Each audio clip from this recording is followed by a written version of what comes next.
Good morning everyone. Yes, now again I am here for to you. तो सारे बच्चे कैसे हैं? अच्छे हैं और बहुत अच्छे से अपनी पढ़ाई को एंजॉय कर रहे हैं। अभी तक आप लोग अपने स्वास्थ्य को बनाए रखे हुए हैं और मैं उम्मीद करती हूँ बेटा कि आगे भी हम सब लोग ऐसे ही साथ में स्वस्थ रहेंगे और अपने कार्य को अनुभव करेंगे, इसका आनंद लेंगे।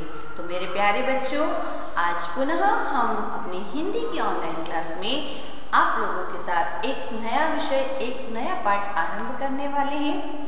तो ये जो पाठ हम आज पढ़ेंगे, ये हम अपनी पाठ्य पुस्तक मयूर पंख जो है उसमें पढ़ेंगे और जो कि पाठ 12 है। बहुत इंटरेस्टिंग सा चैप्टर है, बिल्कुल अभी आप जिस समय में रह रहे हैं उससे जुड़ा हुआ है। इसके बारे में आपको कहीं से भी जानकारी प्राप्त हो सकती है। ये एक ऐसा विषय है क्योंकि ये खेल से जुड़ा हुआ है जो कि आप बच्चों को बहुत पसंद होता है ना। तो आज हमारा जो चैप्टर है वो है खेल जगत की गुड़िया। सबसे पहले अपनी पुस्तक खोल लीजिए और उसमें पेज नंबर 82 और 83 देखिए। यहाँ पर दो सुंदर से चित्र दिए हैं एक प्यारी सी महिला के, है ना। आज हम इन्हीं के बारे में पढ़ेंगे। आप सोच रहे होंगे आखिर ये कौन है और खेल से इनका क्या संबंध है और इनके बारे में ही हम क्यों पढ़ रहे हैं। तो बेटा कहा जाता है कि जैसे हमारे अच्छे चरित्र के लिए, अच्छे स्वास्थ्य के लिए, हमारे सर्वोत्तम विकास के लिए शिक्षा ज्ञान जरूरी है, वैसे ही थोड़ा बहुत खेल कूद एक्टिविटीज़ भी जरूरी होती है। एक वो पुराना ज़माना था जब ऐसा कहा जाता था कि पढ़ोगे लिखोगे तो बनोगे नवाब, खेलोगे कूदोगे तो होगे खराब। लेकिन अब ये बात बदल चुकी है। आजकल खेलने कूदने वाले बच्चे भी जो होते हैं उनका एक अच्छा ब्राइट फ्यूचर होता है। पहले ऐसा होता था कि लोग खेलते थे लेकिन सिर्फ मनोरंजन के लिए, लेकिन आज खेल जो है वो बाकायदा एक पैशन बन चुका है, एक ऑक्यूपेशन बन चुका है, एक आय का साधन बन चुका है। ये नहीं कि हम सिर्फ अपने मनोरंजन के लिए खेल रहे हैं। क्यों? क्योंकि आज सिर्फ दो व्यक्ति नहीं खेलते हैं, कहीं कहीं पर दो देश, कहीं कहीं पर तो पूरे विश्व के जितने देश हैं वो आपस में खेलते हैं। तो इसके द्वारा क्या होता है कि उन सभी देशों के जितने भी खेलने वाले व्यक्ति हैं, नागरिक हैं, खिलाड़ी जो होते हैं, जो इस फील्ड में आगे जाना चाहते हैं, जिनके पास ये स्किल है, जिनके अंदर भले ही शायद ज्ञान प्राप्ति के लिए थोड़ा कम समझ हो, लेकिन खेल के प्रति जिनकी समझ बहुत अच्छी होती है। क्योंकि सीधी सी बात है, भगवान ने हर मनुष्य को कुछ एक न एक स्पेशल चीज़ देकर भेजा है। कोई के भी पास ऐसा नहीं है कि कोई स्किल नहीं हो या कोई वेस्ट हो अपने आप में। भगवान जब भी धरती पर किसी मनुष्य को बनाते हैं तो उसको कोई एक चीज़ सबसे अलग और सबसे अच्छी और बहुत मात्रा में देते हैं। तो हो सकता है कोई पढ़ने लिखने में तेज होता है, कोई जो होता है वो गाने में तेज होता है, कोई नृत्य में तेज होता है। ऐसे ही कुछ लोग होते हैं जो खेल में बहुत अच्छे होते हैं। हो सकता है किसी को शतरंज का खेल बहुत अच्छे से समझ में आता है, किसी को फुटबॉल की किक अच्छे से लगाते आती है, हो सकता है किसी का बल्ला बहुत अच्छा चलता है। तो क्या उसकी वो स्किल उसके दैनिक जीवन में उसकी आय का साधन नहीं बन सकती? पहले नहीं हो पाता था, लेकिन आज ये चीज़ हो रही है। तो हमारे लिए खेल के बारे में जानना भी जरूरी हो गया है। आज हम खेल जगत की एक बहुत जो प्रसिद्ध नामचीन व्यक्ति हैं उनके बारे में पढ़ेंगे। वैसे तो खेल जगत में जो है बहुत सारे लोग प्रसिद्ध हुए हैं, लेकिन अक्सर क्या होता है कि हम लोग सिर्फ उन्हीं खेलों के बारे में जानकारी लेना पसंद करते हैं बेटा जिसमें हमारा इंटरेस्ट होता है, जो हमें पसंद होते हैं। कुछ बच्चे हैं जिन्हें शायद क्रिकेट पसंद होगा, वो लोग क्रिकेट के खिलाड़ियों के बारे में ही सिर्फ जानकारी हासिल करते हैं क्योंकि वो बार बार क्रिकेट का ही खेल देखते हैं। कुछ बच्चे होंगे जिन्हें फुटबॉल के जो खिलाड़ी हैं वे पसंद होंगे, वे उनके बारे में जानकारी हासिल करते हैं। तो आज के समय में खेल भी कोई एक नहीं बचा है, अलग अलग तरह के खेल होते हैं और इसीलिए उसे कहा जाता है खेल जगत। अब उस खेल जगत में गुड़िया शब्द या गुड़िया की उपाधि अगर किसी को दी गई है, मतलब उसके अंदर कुछ स्पेशल होगा ना। तो आज हम लोग यही पढ़ेंगे कि ये व्यक्ति कौन है, इन्होंने क्या किया, ये हमारे लिए क्या संदेश देना चाहती हैं। देखिए बेटा, पहले मैंने जैसे कहा कि खेल जो है वो सिर्फ मनोरंजन के लिए खेले जाते थे। दो राजा होते थे, उनके बीच में अगर कुछ हो तो उनके खिलाड़ियों के बीच में कंपटीशन करवा दिया जाता था, या अपने ही देश में, अपने ही राज्य में प्रतियोगिताएं रखवा दी जाती थी कि कौन इस खेल में बेटर है या कौन इसको बहुत अच्छे से कर सकता है। बिल्कुल वैसे ही अभी भी हमारे देश में जो है कि कई तरह की प्रतियोगिताएं होती हैं। कुछ जो होती है वो डिस्ट्रिक्ट लेवल की होती हैं, कुछ होती है जो स्टेट लेवल की होती हैं, फिर कुछ जो होती है वो इंटरनेशनल और नेशनल लेवल की हो जाती हैं, है ना। तो यहाँ पर हम भी कुछ ऐसे ही गेम्स के बारे में पढ़ने वाले हैं।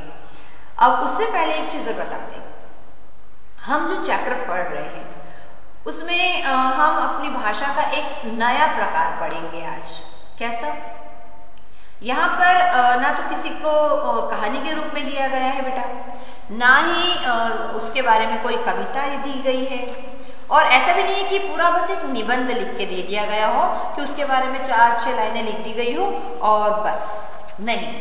यहाँ पर हमें एक व्यक्ति का साक्षात्कार दिया गया है। साक्षात्कार समझते हैं? साक्षात्कार ये भी हमारी हिंदी भाषा की जो अलग अलग विधाएं हैं उसमें से एक है बेटा। साक्षात्कार मतलब आमने सामने बैठकर बात करना, किसी से उसके ही मुख से उसके जीवन के बारे में या उसके जीवन की घटनाओं के बारे में जानना और उसको बिल्कुल वैसा का वैसा ही लिखना और प्रकाशित करना। साक्षात्कार एक तरह से आजकल जो रिपोर्टिंग होती है, आप जब भी देखे होंगे आजकल टीवी में, ऐसा बहुत बार हो रहा है, किसी विशेष व्यक्ति को बुलाया जाता है, फिर उनसे क्या किया जाता है, साक्षात्कार किया जाता है। उनसे कुछ सवाल जो बहुत सारे लोगों के मन में होते हैं वो इकट्ठे करके फिर डायरेक्ट उनसे पूछे जाते हैं, क्योंकि कोई भी व्यक्ति कि यदि आपको सटीक जानकारी चाहिए तो स्वयं उस व्यक्ति के अलावा और कोई नहीं दे सकता है ना। तो यहाँ पर आज हम दीपा कर्माकर नाम की एक अच्छी खिलाड़ी हैं, उनका साक्षात्कार पढ़ेंगे। दीपा ने कॉमनवेल्थ गेम्स और ओलंपिक खेलों में अच्छा प्रदर्शन करके हमारे देश का नाम उज्जवल किया है। ऐसे प्रदर्शन के लिए सतत परिश्रम और लगन की आवश्यकता होती है ना। परिश्रम के बिना संसार में वैसे तो कुछ भी मुमकिन नहीं है बेटा, है ना। तो चाहे वो खेल हो या कुछ भी हो, वहाँ पर आपको मेहनत तो करना पड़ेगी। आप शिक्षा के क्षेत्र में आगे जाना चाहते हैं, खेल के क्षेत्र में, गायन के क्षेत्र में, नृत्य, आप अपनी लाइफ के किसी भी फील्ड में यदि एक ऊंचे मुकाम पर जाना चाहते हैं, कुछ लक्ष्य हासिल करना चाहते हैं, तो आपको परिश्रम तो करना पड़ेगा। और कैसा? सतत। ये नहीं कि हम बीच में कहीं थक गए, हार गए तो हम बैठ गए, नहीं। आप एक बार सफलता मिले, 2 बार मिले, आपको सतत प्रयास करते रहना है, तभी आप अपने उस लक्ष्य तक पहुंच पाएंगे। तो बेटा, लक्ष्य बनाने और उसे पाने के बीच का जो रास्ता होता है ना, वो सबसे कठिन होता है। हमने कुछ सोच तो लिया कि मुझे ऐसा बनना है या मुझे उस जगह तक पहुंचना है, हमने लक्ष्य बना लिया, और हम जब उसको पा लेते हैं, हम जब वहां तक पहुंच जाते हैं, ये दोनों चीजें आसान है, लेकिन सबसे कठिन है इसके बीच का जो हिस्सा, जो सफर है, जो प्रयास होते हैं, वो सबसे कठिन होते हैं। तो कुछ लोग क्या करते हैं कि ऐसा सोच लेते हैं कि अरे वहां तक तो मैं कैसे पहुंचूंगा, वो अपना लक्ष्य बदल देते हैं। कुछ लोग ऐसे होते हैं जो लक्ष्य बना तो लेते हैं कि हाँ मुझे ऐसा बनना है या मुझे ये चीज़ अचीव करना है, चलना शुरू कर देते हैं, रास्ते में कठिनाई आई, वो बैठ जाते हैं, छोड़ देते हैं अपने लक्ष्य को। नहीं, आपको 2 आसान चीज़ों के बीच का जो कठिन सफ़र है उसके लिए सतत प्रयास करने होंगे। वो कठिन जरूर हो सकता है रास्ता। अगर मैंने सोचा कि मैं एक सपना मेरा कि मुझे माउंट एवरेस्ट पे चढ़ना है, मैं कुछ भी हो जाए एक बार उस माउंट एवरेस्ट की चोटी पर चढ़ना चाहती हूँ। उस सबसे ऊंचे शिखर पर एक बार जाकर महसूस करना चाहती हूँ कि इतनी ऊंचाई पर जाकर कैसा लगता है। अगर मुझे कोई कह दे कि अरे वहाँ बीच में इतनी बर्फ गिरती है, वहाँ तो फिसल जाते हैं, वहाँ तो कई बार हम पहुँच ही नहीं पाते, कई बार मृत्यु हो जाती है, बहुत कठिन होता है, तो हो सकता है या तो मैं अपना लक्ष्य छोड़ दूँ। अरे इतनी ऊपर पहुँचकर भी अगर मुझे नहीं हुआ तो मैं क्या करूँगी, बीच में अगर मेरे साथ कुछ हो गया तो मैं क्या करूँगी, ये सोच लिया अगर मैंने, और मैंने अगर वो छोड़ दिया तो मैं कभी भी उस ऊंचाई पर नहीं पहुंच पाऊंगी। वहां पहुंचने के बाद में जो खुशी मुझे मिलने वाली है, जो नाम होने वाला है, जो नया मेरी जिंदगी में होने वाला है, वो नहीं हो पाएगा। या ये भी हो सकता है कि नहीं, मुझे सबने डराया, मैं वहां तक जाने की कोशिश भी कर रही हूँ, लेकिन बीच में अगर कुछ हो गया, मैं लौट आई। जो खुशी, जो मेहनत का फल मुझे ऊपर पहुंचने पर मिलने वाला था, वो नहीं मिलेगा। रास्ता कठिन जरूर होगा, लेकिन अगर मैं सतत प्रयास करती हूँ और वहां यदि पहुंच जाती हूँ, तो वहां जाने के बाद, पहुंचने के बाद मुझे खुद पर एक प्राउड फील होगा, मेरा अपने आप में जो आत्मविश्वास बढ़ेगा, वो जो खुशी बरसों से मैंने सोची हुई थी वो जो मुझे मिलेगी, उसका तो कोई कीमत ही नहीं है, उसका तो कोई अंदाजा ही नहीं है ना। तो कठिनाई से डरना नहीं है, हमें उसके लिए लगातार प्रयास करते रहना चाहिए। अभी कुछ दिनों पहले मैं कहीं से गुजर रही थी और मैंने एक छोटा सा थॉट पढ़ा था, किसी चीज़ का एडवर्टाइज था वहाँ पे, तो वहाँ लिखा हुआ था कि change your ways not your dreams. जब कोई लक्ष्य बनाओ बेटा और प्रॉब्लम आती है तो अपने रास्ते बदलो, अपने लक्ष्य को नहीं बदलो। आपको वहाँ तक कैसे भी पहुँचना है, अब आप कैसे, वो आप डिसाइड करो। आप बार बार अपने असफलता यदि मिल रही है तो उसके ऊपर विचार करो, लेकिन उसको छोड़ो मत। आज हम दीपा जी से जो हमने साक्षात्कार किया है वो हम पढ़ेंगे और जानेंगे कि कैसे उन्होंने अपने लाइफ में आज जहाँ वो हैं, जो उन्होंने अचीव किया है, वो कैसे किया है। ओके, चलिए तो आज हम स्टार्ट करते हैं। आप मेरे लिए दीपा जी है और मैं आपका इंटरव्यू ले रही हूँ। ओके, उसके पहले जब हम किसी का साक्षात्कार लेते हैं बेटा, तो उसके घर हम डायरेक्ट नहीं चले जाते हैं, उनसे बाकायदा एक समय लिया जाता है ताकि जब वो फ्री हो और अच्छे से हमसे बात कर सके, है ना। और उनके बारे में थोड़ी बाहर से जानकारी ली जाती है कि आखिर हम जिस व्यक्ति का साक्षात्कार ले रहे हैं उसमें ऐसे कुछ क्या स्पेशल है कि उसका साक्षात्कार हम लें और उसको लोग पढ़ें। न्यूज़ चैनल जो होते हैं वो यही करते हैं, वो हर किसी का साक्षात्कार नहीं डाल देते, हर किसी का इंटरव्यू लेने नहीं पहुंच जाते हैं, कुछ स्पेशल होता है उसी का लेते हैं। पहले आप लोग पेपर पढ़ते हैं, न्यूज़पेपर में भी आप कई लोगों का, अच्छे बड़े लोगों का इंटरव्यू पढ़ते होंगे, है ना। तो उसमें से कुछ हमको अच्छा मिलता है तभी तो उसको लिखा जाता है, छापा जाता है। तो सन 2014 में ग्लासगो जो स्कॉटलैंड में है आयोजित कॉमनवेल्थ गेम्स की प्रतियोगिता हुई थी, जिसमें कांस्य पदक जीतने वाली, और सन 2016 में रियो जो कि ब्राजील देश में है में आयोजित ओलंपिक खेलों के मुकाबले में चौथे स्थान पर रही जिम्नास्ट दीपा कर्माकर इन दिनों सन 2020 में टोक्यो में होने वाली ओलंपिक खेलों की तैयारी में जी जान से जुटी हुई है। आपने सुना, वो इस साल जो 2020 में ओलंपिक होने वाला था बेटा टोक्यो में, उसके लिए वे तैयारी कर रही हैं। चूँकि ये चैप्टर जब लिखा गया, जब उनसे साक्षात्कार लिया गया, ये कुछ समय पहले की बात है। चूँकि अभी हम 2020 में से निकल के बाहर आ चुके, 2021 में पढ़ रहे हैं, यानी कि वे तैयारी तो कर ही रही थी, 2020 में नहीं हो पाया, अब 2021 में होने वाला है वही, तो इसमें वो भाग लेंगी और इसके लिए वो बहुत लंबे समय से प्रयास कर रही है। लेकिन इसके पहले उन्होंने जिन गेम्स में, जिन प्रतियोगिताओं में पार्टिसिपेट किया, वहाँ पर भी उन्होंने एक अच्छी पोजीशन हासिल की है, कांस्य पदक जीता हमारे भारत देश के लिए। फिर रियो में भी वे जो हुआ था वहाँ पर वे चौथे स्थान पर रही थी, क्योंकि वे जिम्नास्ट गेम्स से जुड़ी हुई हैं।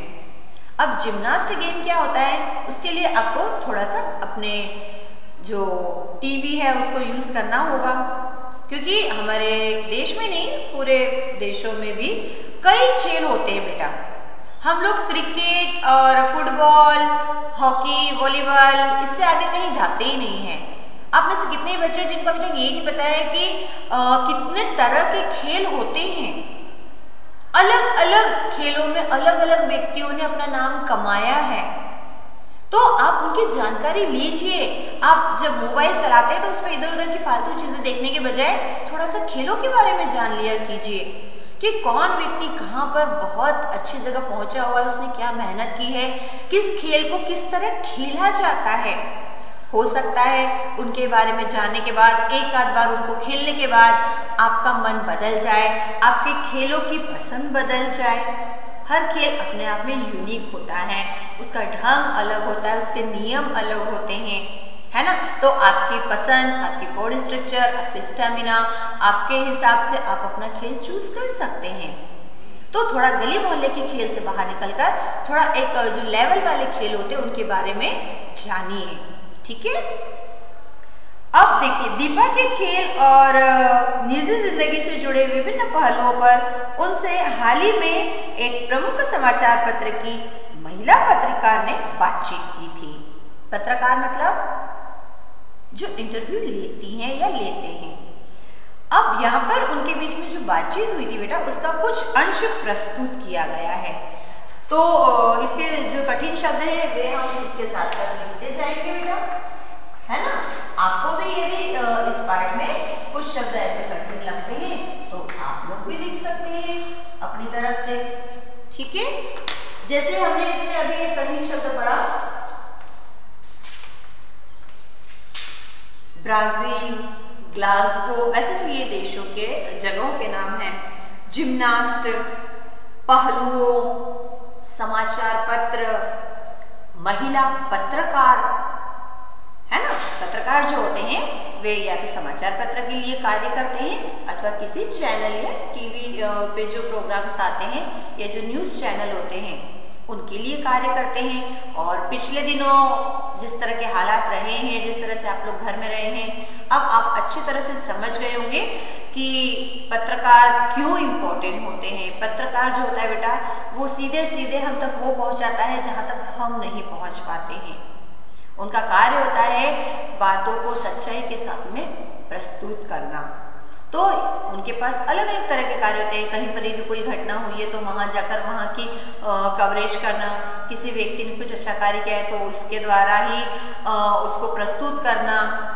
तो ये पत्रकारिता का कार्य भी आसान नहीं होता है। आप जिससे इंटरव्यू लेने जा रहे हैं उससे आप क्या पूछेंगे, आप उसके बारे में क्या जानना चाहते हैं, उसको कैसे पूछेंगे, वो सब आपको पहले से प्रिपेयर करके ले जाना होता है। ये नहीं कि हम किसी के घर गए फिर हम बैठकर सोच रहे हैं, नहीं। अगर आप उसको पब्लिकली प्रकाशित करने वाले हैं तो आपको अपने प्रश्न बिल्कुल सीधे पूछने होंगे। वो जो भी जवाब देते हैं उनको बाकायदा आपको लिख के रखना होगा। बाद में ये गुंजाइश नहीं होती है कि सामने वाले ने कुछ कहा और हमने उसको अपने हिसाब से बनाकर प्रकाशित कर दिया, नहीं। वहाँ पर आपको ओरिजिनलिटी, बिल्कुल ईमानदारी रखना होती है। तो आपके प्रश्न बिल्कुल सीधे और सरल होने चाहिए, ठीक है। चलिए अब हम यहाँ पर उन्होंने जो उनसे प्रश्न किए थे वे पढ़ते हैं और उन्होंने उन उत्तरों के माध्यम से हम तक अपने जीवन की सच्चाई, अपनी मेहनत, अपनी जो भी उन्होंने किया है और हम लोगों के लिए कुछ संदेश दिया है वो हम पढ़ेंगे, ओके। तो चलिए हम अपना इंटरव्यू स्टार्ट करें। मान लीजिए मैं पत्रकार हूँ या आप पत्रकार हैं और मैं दीपा कर्माकर हूँ, ठीक है। अब पहला क्वेश्चन आता है पत्रकार की तरफ से। सबसे पहले अपने घर परिवार के बारे में बताइए। बाकायदा हाथ में वे माइक लेकर गई हैं, क्वेश्चन रेडी करके लेकर गए हैं, है ना। तो जब भी किसी व्यक्ति का इंटरव्यू लिया जाता है तो स्टार्टिंग उसके खुद से, उसकी फैमिली से होती है। आपसे भी हम जैसे ही आप आते हैं एडमिशन के लिए, कई बार ऐसा होता है ना, तो सबसे पहले आपसे क्या क्वेश्चन पूछा जाता है, what is your name, your father's name, mother's name, your address, your age, ये सारी चीज़ें पूछी जाती हैं। या नॉर्मली भी जब हम किसी व्यक्ति के बारे में कुछ जानना चाहते हैं तो सबसे पहले हम उसके नाम से और उसके आसपास के जो लोग हैं उनसे ही शुरू करते हैं। तो यहाँ पर पत्रकार ने भी सबसे पहला क्वेश्चन क्या किया, सबसे पहले अपने घर परिवार के बारे में बताइए। दीपा जी क्या कहती हैं, हमारा छोटा सा परिवार है। छोटा सा मतलब मेरे पापा भारोत्तोलन के कोच हैं। मैम ये भारोत्तोलन क्या होता है, इतना डिफिकल्ट वर्ड भारोत्तोलन।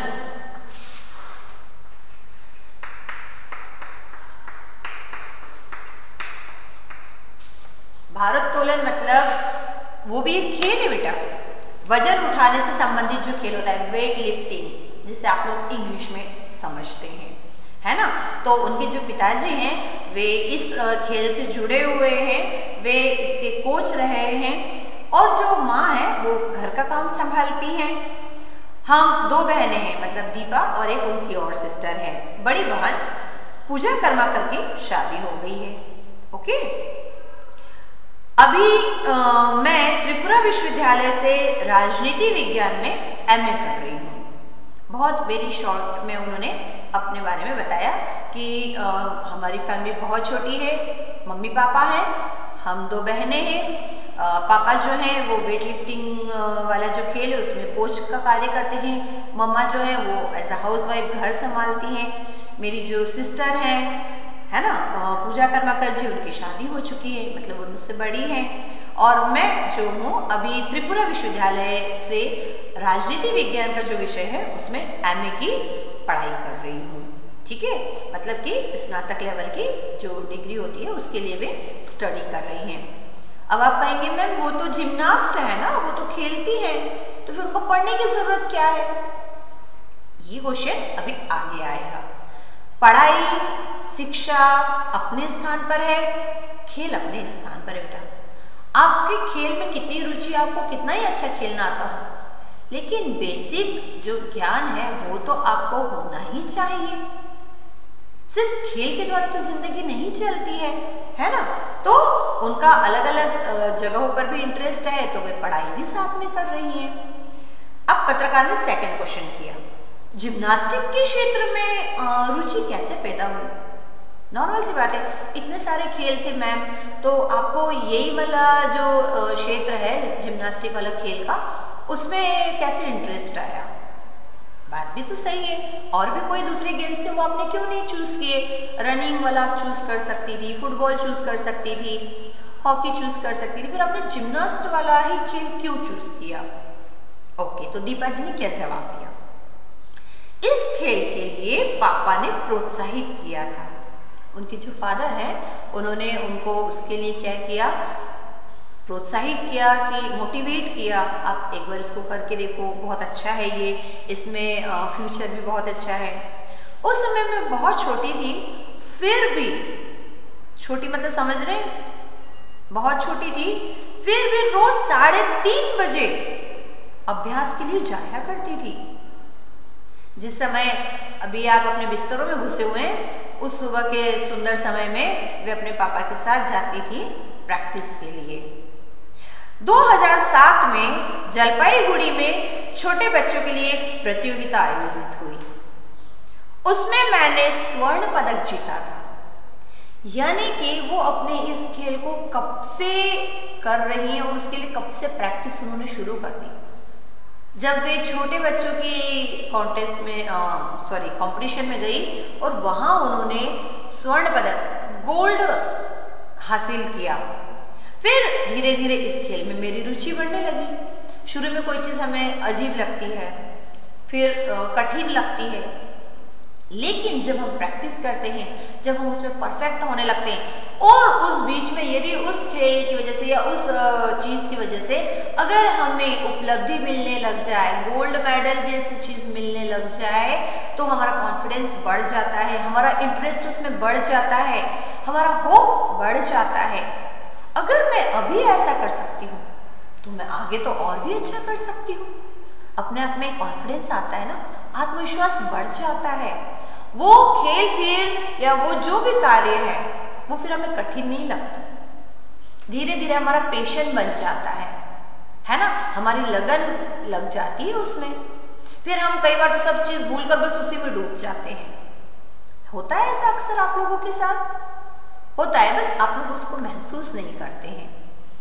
अब पत्रकार ने तीसरा सवाल किया, आपके अनुसार परिवार का सहयोग कितना अहम होता है? यानी कि यदि आप किसी क्षेत्र में आगे बढ़ रहे हैं तो एक चीज याद रखिए, आपके सफलता के पीछे अगर सबसे बड़ा हाथ होता है तो वो होता है आपकी फैमिली का। यदि आपकी फैमिली आपको सपोर्ट करती है तो आप बहुत जल्दी अपने लक्ष्य तक पहुंच जाते हैं। लेकिन अगर हमारी फैमिली ही हमें सपोर्ट नहीं करती है ना, तो एक लड़ाई हमें बाहर के लोगों से लड़ना पड़ती है अपने आप को साबित करने के लिए, एक लड़ाई हमें अपने घर में पहले लड़ना पड़ती है। प्लीज़ पापा मुझे ये करने दीजिए, प्लीज़ पापा मुझे ये सीखने दीजिए, प्लीज़ मम्मा मैं टाइम पर ये काम कर लूँगी, है ना। तो हमारी पहली लड़ाई अपने लक्ष्य को लेकर सबसे पहले अपने घर से ही स्टार्ट होती है।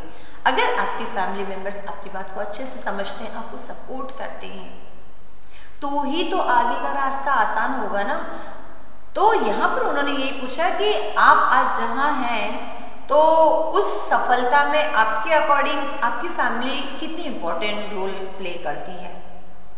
दीपा ने कहा, किसी भी क्षेत्र में सफलता प्राप्त करने के लिए परिवार का सहयोग बहुत जरूरी होता है, चाहे पढ़ाई हो या खेल हो, तभी हम आगे बढ़ सकते हैं और इससे इनकार नहीं किया जा सकता। और मैं समझती हूँ जहाँ तक इस बात से आप लोग भी एग्री करते हैं। अभी कुछ बच्चे हैं जिन्हें म्यूज़िक बहुत पसंद है और घर पे रिक्वेस्ट करते हैं, मम्मा मुझे म्यूज़िक सीखना है, मुझे ये अच्छा लगता है। अब यदि पेरेंट्स ने एक बार में बोल दिया कि हाँ यार बेटा आप बहुत अच्छा बजाते हो, तो आपको बाकायदा क्लासेस ज्वाइन करवाएंगे, तभी तो आपकी वो स्किल डेवलप होगी। लेकिन मान लीजिए सीधे से बोल दिया ये फालतू चीज़ें कुछ नहीं करना है अपने को, आप सिर्फ अपनी स्टडी पे ध्यान दो क्योंकि आगे यही काम देने वाली है, तब आप स्टडी तो करोगे लेकिन मन मार के, है ना। ठीक है करना है, जब मेरे मन की नहीं हो रही है, मेरे मन में जो अच्छा करने की चीज़ है वो नहीं हो पा रही है, तो फिर आप बाकी चीज़ों को भी क्या करते हो, इम्पोर्टेंस नहीं देते हो। तो सपनों को पूरा करने के लिए आपके साथ में जो लोग रह रहे हैं उनका सपोर्ट होना बहुत ज़रूरी होता है। और हमारा सबसे बड़ा सपोर्ट कौन होता है, हमारी फैमिली। क्यों? क्योंकि जब वो हमें सपोर्ट करते हैं ना, तो वह हमें हमारे लक्ष्य तक बढ़ने के लिए पूरा समय देते हैं। हाँ बेटा ठीक है, आपको म्यूज़िक पसंद है, आप म्यूज़िक क्लास जाइए, आपके लिए वो अरेंज करवाएंगे, आपका समय कैसे भी निकलवाएंगे, आपका सारा काम करके आपको हाथ में देंगे, ताकि आप अपनी पढ़ाई और अपना म्यूज़िक का जो लेवल है, जो संतुलन है, वो बना के रख सके। 2 घंटे आप म्यूज़िक क्लास में अटेंड करके आते हैं, मम्मा तुरंत आपको पानी देती हैं, फटाफट आपके कपड़े रेडी करके रखती हैं। क्यों? क्योंकि आपको फिर स्कूल की पढ़ाई भी करना है। ये होता है फैमिली सपोर्ट। और मान लीजिए अगर फैमिली ही सपोर्ट नहीं करती है तो हमने किसी तरह क्लास तो ज्वाइन कर ली, किसी तरह पैसे भी अरेंज कर लिए, लेकिन वही घर वाले तुम तो टाइम वेस्ट कर रहे हो, ये कर रहे हो, वो कर रहे हो, आने के बाद में काम पूरा नहीं कर रहे हो, वहाँ इतना अच्छा पढ़ते हो, वहाँ यहाँ पर भी इतना अच्छा नंबर आना ही चाहिए, प्रेशर आ जाता है ना।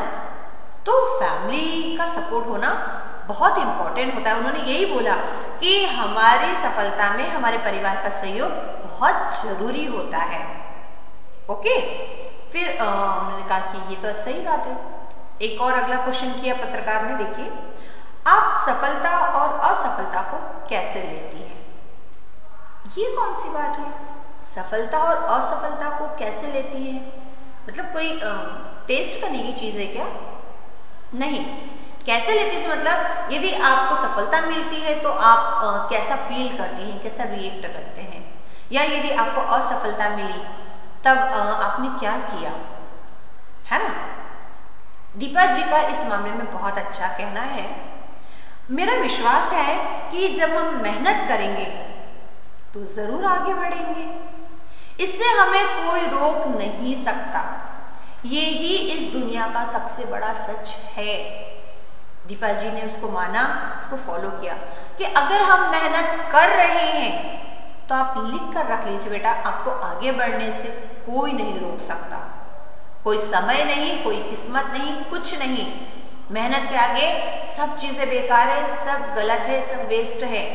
मेहनत ही परम सत्य है, क्योंकि मेहनत करने से आप कुछ भी हासिल कर सकते हैं, कैसी भी स्थिति को बदल सकते हैं।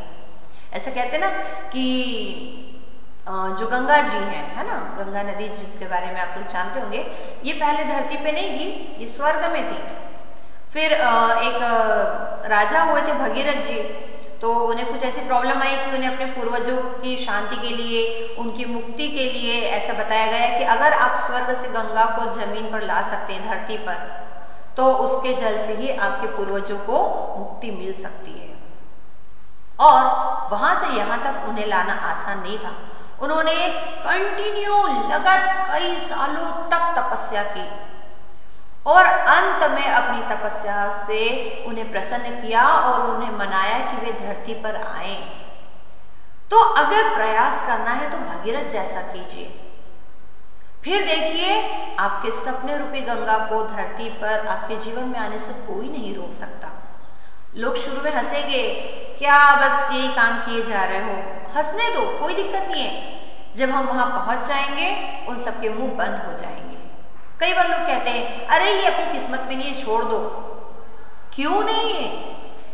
मेहनत से हम अपनी किस्मत भी बदल सकते हैं और इसके कई सारे आपने उदाहरण देखे होंगे। कई ऐसे वैज्ञानिक, कई ऐसे बड़े लोग जिनके शुरुआती जीवन में लोगों ने उनको बिल्कुल कुछ नहीं समझा, कह देते थे ये कुछ नहीं कर सकता, इससे कुछ नहीं होगा, तुम छोड़ दो। लेकिन उन्होंने अपने सतत प्रयास से, अपनी सतत मेहनत से आज उस मुकाम को हासिल किया है जहां पर लोग उनको याद ही नहीं करते हैं, सम्मान के साथ में उनका नाम लेते हैं बेटा। तो मेहनत सबसे बड़ी चीज होती है और दीपा जी भी इस बात से एग्री करती हैं। सबसे बड़ी बात यह है कि हम एक आम लड़की की तरह अपनी जिंदगी नहीं जी सकते। अब प्रॉब्लम आई, देखो उन्होंने क्या बोला कि सबसे बड़ी बात यह कि हम एक आम लड़की की तरह अपनी जिंदगी नहीं जी सकते। जब मैं घर से बाहर रहती हूँ तो उस समय हमारा परिवार हमारे साथ नहीं रहता। हमारी निगरानी और देखभाल हमारे जो प्रशिक्षक हैं वही करते हैं, जो उनके कोच होते हैं, जो उनको गेम्स सिखाते हैं। हमारी पूरी कोशिश केवल पदक जीतने पर केंद्रित रहती है, बट जीवन में हार जीत लगी रहती है। अब वो एक खिलाड़ी के जीवन के बारे में बता रही, एज एक प्लेयर, कि कोई भी सफलता हासिल करना इजी नहीं होता है। आप मतलब एक खिलाड़ी की तरह देखिए, वो उसका जो लाइफ स्टाइल होता है, उसका जो दैनिक दिनचर्या होती है, वो नॉर्मल लोगों से अलग होती है। जब सब लोग अपने घर में अपने बिस्तर में आराम से सो रहे होते हैं 8-9 बजे तक, वो बेचारी सुबह 4 बजे उठ जाती हैं और प्रैक्टिस करती हैं। वहाँ से आना, फिर अपने घर का काम निपटाना, फिर अपनी स्टडीज करना, फिर वापस से प्रैक्टिस करना, अपनी बॉडी को अपने खेल के हिसाब से बिल्कुल कंट्रोल करके रखना, ये भी अपने आप में एक बहुत बड़ी मेहनत, बहुत बड़ा काम होता है। क्योंकि अगर आपके बॉडी में थोड़ा भी कुछ गड़बड़ हुई तो उसका सीधा असर किस पे पड़ता है? आपके खेल पर, आपके खेल प्रदर्शन पर पड़ता है ना। तो होता है कई बार, मेरे साथ ऐसा भी हुआ कि मेरी अपनी कुछ छोटी सी मैंने सुस्ती की, थोड़ी कुछ गलतियां की और मुझे असफलता भी मिली, बट मैंने उससे यही सीख ली कि मैं आगे जाकर उस गलती को नहीं करूँगी। मैंने वो जो थोड़ा आलसपन कभी किया है उसको अब मैं नहीं करूँगी। जैसे जैसे हमारे कोच, मतलब कि हमारे जो ट्रेनर है, जैसा जैसा हमें कहते हैं हम वैसा करते जाते हैं। हमारी लाइफ कई बार हमारे हाथ में नहीं होती है, हमारे कोच के हाथ में होती है। उन्होंने अगर कहा कि नहीं 4 बजे तुमको रनिंग के लिए निकलना है, अगर उन्होंने कहा कि आपको 2 चपाती खाना है तो हमको 2 ही खाना है, आपको इतनी बजे लंच करना है तो इतनी ही बजे करना है। लाइफ हमारी होती है, उसको डेवलप कोई और करते हैं। हाँ, उसका रिजल्ट जब आता है वो पूरे देश के लिए, हमारे पूरे लाइफ के लिए, हमारे पूरे करियर के लिए इम्पोर्टेंट होता है। पत्रकार ने कहा, क्या आप शुभ और अशुभ दिनों का भी ध्यान रखती हैं? थोड़ा सवाल अजीब है, बट कई बार मन में आता है कि कोई व्यक्ति इतना प्रसिद्ध है, इतने बड़े ओहदे पर है, इतनी अच्छी जगह पर है, तो उसके मन में भी कुछ कभी ऐसे डाउट कुछ तो आते होंगे ना। हम नॉर्मली जब इंटरव्यू के लिए जाते हैं, है ना, किसी अच्छी जॉब के लिए जाने वाले होते हैं, तो हम सब चेक करते हैं कि आज का दिन कैसा है, सब कुछ शुभ है या नहीं, आज मैं जिस काम के लिए जा रहा हूँ वो होगा या नहीं। तो ये भी तो एक इंसान है, कभी इनके मन में भी कुछ ऐसा आता होगा। अब उन्होंने जवाब क्या दिया, हमारे लिए हर दिन शुभ ही होता है। ये सेंटेंस उन्होंने खुद के लिए नहीं, सभी के लिए बोला है। क्यों?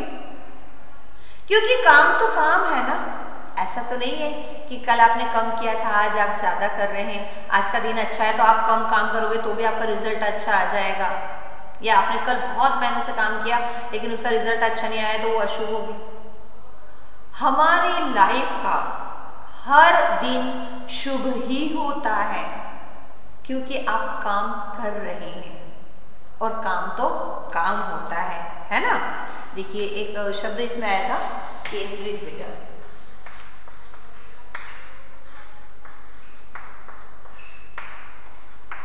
बीच बीच में कुछ शब्द आते जा रहे हैं, आप लोग ध्यान नहीं दे रहे हैं और स्वयं से बता भी नहीं रहे हैं, है ना, पर हम लिखते जा रहे हैं, ठीक है। तो उन्होंने क्या बोला कि हर दिन शुभ ही होता है, हर आदमी को अपने काम पर भरोसा रखना चाहिए। जीवन में उतार चढ़ाव चलता रहता है, किसी का भी समय एक समान नहीं रहता है। उन्होंने क्या कहा, अगर आप काम कर रहे हैं, आप सतत मेहनत कर रहे हैं, तो कभी भी इस बात से मत डरिए कि आज का दिन अच्छा नहीं है, या मुझे अपनी मेहनत का फल नहीं मिलेगा, या कल का दिन बेटर है तो मैं अपने काम कल शुरू करूँगा। नहीं, हमारा हर दिन शुभ ही होता है, हर दिन अच्छा ही होता है। आपको सिर्फ अपने मेहनत, अपने काम पर भरोसा करना चाहिए। बाकी थोड़ा सा उतार चढ़ाव, सफलता असफलता, काम का सक्सेस होना या नहीं होना, ये तो चलता रहता है। क्या जिंदगी का दिन का हर पल एक जैसा होता है?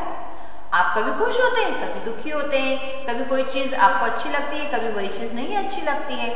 तो ऐसे ही हमारे जीवन में होने वाले दिन या घटनाएं भी होती हैं, तो उनसे हमको इफेक्टेड नहीं होना है, उनसे प्रभावित नहीं होना है, ठीक है। अब इसका अगला क्वेश्चन देखिए, सॉरी, जो पत्रकार है उनका अगला क्वेश्चन है ना। इसके पहले कुछ कठिन शब्द लिख रही हूँ बेटा, आप लोग भी लिख लीजिए। प्रोत्साहित, है ना। फिर एक शब्द हमारे इसमें आया था आपका स्वर्ण पदक, स्वर्ण, ठीक है। फिर एक और इसमें शब्द हमें आया था प्रशिक्षक, प्रशिक्षक।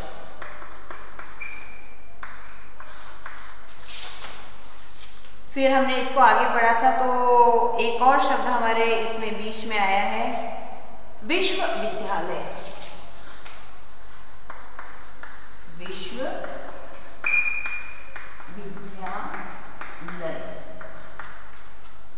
है ना। थोड़ा सा इसको आप लोग लिख लीजिए।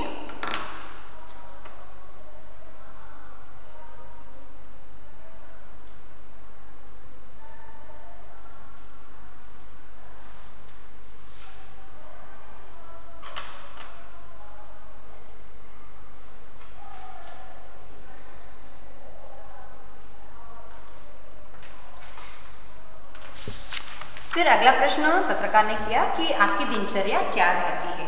तो दीपा जी ने क्या बताया, अब उनका हम डेली रूटीन का जो है वो पढ़ते हैं। मैं 7 बजे सोकर उठती हूँ, जल्दी जल्दी तैयार होकर नाश्ता करने के बाद अभ्यास के लिए जाती हूँ। मैं त्रिपुरा के खेल विभाग में सहायक निदेशक भी हूँ, इसलिए मुझे वहाँ भी जाना पड़ता है। उसके बाद 3:30 बजे जिम जाती हूँ। मेरे प्रशिक्षक विश्वेश्वर नंदी जी हैं, वे ही मुझे अभ्यास करवाते हैं।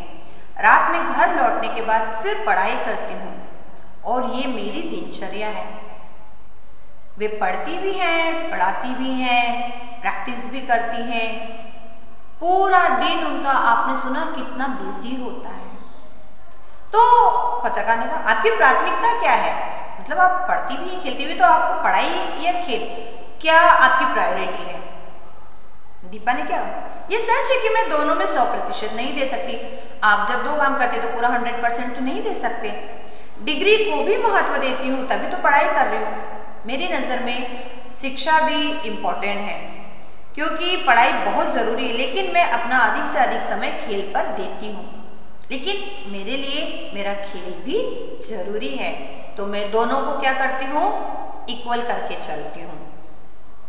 तो पत्रकार ने कहा कि पढ़ाई और प्रैक्टिस के लिए समय कैसे निकालती हैं आप? छोटे छोटे क्वेश्चन। मैं प्रैक्टिस करने के बाद घर आती हूँ तो पढ़ाई पे ध्यान देती हूँ, और यही कारण है कि जब मैं रियो ओलंपिक में खेलने के लिए जा रही थी तो मैंने पापा से कहा था कि आप मेरा नोटबुक जरूर लेकर आइए, ताकि जब भी मुझे समय मिले उन्हें पढ़ लूँ। इतने बड़े गेम्स के लिए वे गई हैं, वहाँ पर प्रैक्टिस बहुत ज़रूरी होती है, उसके बाद में भी वो बचे हुए टाइम में पढ़ाई को समय दे रही हैं। आप सोच रहे हो, इतना बड़ा व्यक्ति, जबकि वो जानती है कि इस गेम से मुझे सब कुछ मिल सकता है, सारी सुविधाएं और जो भी है वो सब हासिल हो सकता है, पैसे की भी कोई कमी नहीं, लेकिन फिर भी वो पढ़ाई कर रही हैं, क्योंकि उनके लिए पढ़ाई भी उतनी ही इम्पॉर्टेंट है। बेटा, हर चीज़ सिर्फ पैसा कमाने के लिए नहीं की जाती है, कुछ चीज़ें अपने मन की शांति, अपने जीवन को आगे बढ़ाने के लिए भी की जाती हैं। पत्रकार पूछती हैं, वैसे तो लड़कियां हर मोर्चे पर खुद को साबित कर चुकी हैं, फिर भी आपको लगता है कि एक लड़की के रूप में आपको अभी कुछ साबित करना है? साक्षी मलिक और पीवी सिंधु ने यह साबित कर दिया है कि हम लड़कियां किसी से कम नहीं हैं, तो मुझे और क्या साबित करना है? हम लोगों के लिए सबसे बड़ी खुशी की बात यह है कि आज हमारे देश में लड़कियां आगे बढ़ रही हैं, और इस बात का इससे बड़ा कोई प्रमाण नहीं होगा। सही बात है।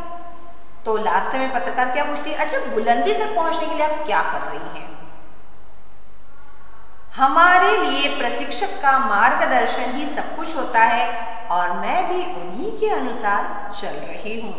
अभी टोक्यो ओलंपिक के लिए हमारी तैयारी जोर शोर से चल रही है, जो सन 2020 में होने वाला है। अनफॉर्चुनेटली वो 2020 से अब 21 में होगा, है ना। उन्हें उस समय तो नहीं पता था कि कोरोना जैसी कोई महामारी फैलने वाली है 20 में। मुझे अपने लक्ष्य पर ध्यान केंद्रित रखना है, और मैं दिन रात उसी के बारे में सोचती हूँ। दीपा जी से बहुत सारी बातें हो गई। फिर पत्रकार ने अंत में उनसे पूछा कि अपनी उम्र के लड़के लड़कियों को कुछ संदेश देना चाहेंगी? तो दीपा जी ने हमारे लिए एक संदेश दिया है, पढ़ना और खेल दोनों हमारे व्यक्तित्व के लिए आवश्यक है, पर खेल की कीमत पर कभी भी पढ़ाई नहीं छोड़ना चाहिए, है ना। पढ़ाई जो आपको ज्ञान देती है वो जीवन भर आपके काम आएगा, इसलिए अगर आपको खेल पसंद भी है तो दोनों में संतुलन बनाने की कोशिश करना चाहिए। मैं अपने दर्शकों, अपने फैंस से, अपने चाहने वालों से, इस खेल को पसंद करने वालों से बस इतना ही कहना चाहूँगी। खेल को प्राथमिकता जरूर दीजिए, खेल में अपना करियर बनाइए, लेकिन अपनी स्टडीज़, अपनी जो पढ़ाई है उसको भी कंटिन्यू रखिए, उसको भी उतनी ही इम्पोर्टेंस दीजिए। ओके, तो आज का हमारा जो ये साक्षात्कार है वो हम यही समाप्त करते हैं, और मैं उम्मीद करती हूँ कि आपने दीपा जी का जो साक्षात्कार मेरे थ्रू पढ़ा, उनके बारे में जो जाना, उसमें से कुछ अच्छी चीज़ें तो आपने ली होंगी, है ना। एक चीज़ हमने इस चैप्टर से ये ज़रूर समझी कि अपनी मेहनत, अपनी लगन के बल पर आप किसी भी कठिन स्थिति को, किसी भी कठिन लक्ष्य को पार कर सकते हैं। ओके बेटा, तो नेक्स्ट टाइम हम फिर मिलेंगे अपने इसी पाठ के साथ में। तब तक आप लोग फिर से दीपा जी के इंटरव्यू को एक बार पढ़िए, है ना। कुछ कठिन शब्द हमने यहाँ पर छाट कर लिखे हैं, चुन कर लिखे हैं। बचे हुए जो बाकी के 4 कठिन शब्द हैं वे आप लोग चुन कर लिखिए और फिर हमें साइन कीजिएगा, ठीक है। तो जब हम अगली बार मिले, हम फिर से एक नई एनर्जी के साथ मिलेंगे, और अगली बार मुझे इस खेल के बारे में बताना नहीं पड़ेगा। वैसे एक छोटी चीज़ बता दूं, जिम्नास्ट का जो खेल होता है उसमें शरीर का लचीला होना बहुत ज़रूरी होता है, ताकि आप अपनी बॉडी को स्ट्रेच कर सकें, चाहे जैसे मूव कर सकें। एक गुड़िया जो होती है ना बेटा आप लोग के पास, उसको आप कैसे भी तोड़ते हैं, मरोड़ते हैं, कैसा भी फोल्ड कर लेते हैं, वो वापस से वैसी हो जाती है, बिल्कुल रबर की गुड़िया जो होती है। और जिम्नास्ट जो होता है उसकी बॉडी भी बिल्कुल ऐसी ही हो जाती है, उसको कैसे भी घुमा लेता है, कितने भी एंगल पर मोड़ लेता है, क्योंकि वो फ्लेक्सिबिलिटी जो है वो उसके खेल की डिमांड होती है। और इसीलिए दीपा जी को क्या कहा गया है, खेल जगत की गुड़िया। Okay, so bye bye, next time again we meet. तब तक के लिए घर पे रहेंगे और मम्मी पापा का कहना मानेंगे, ठीक है।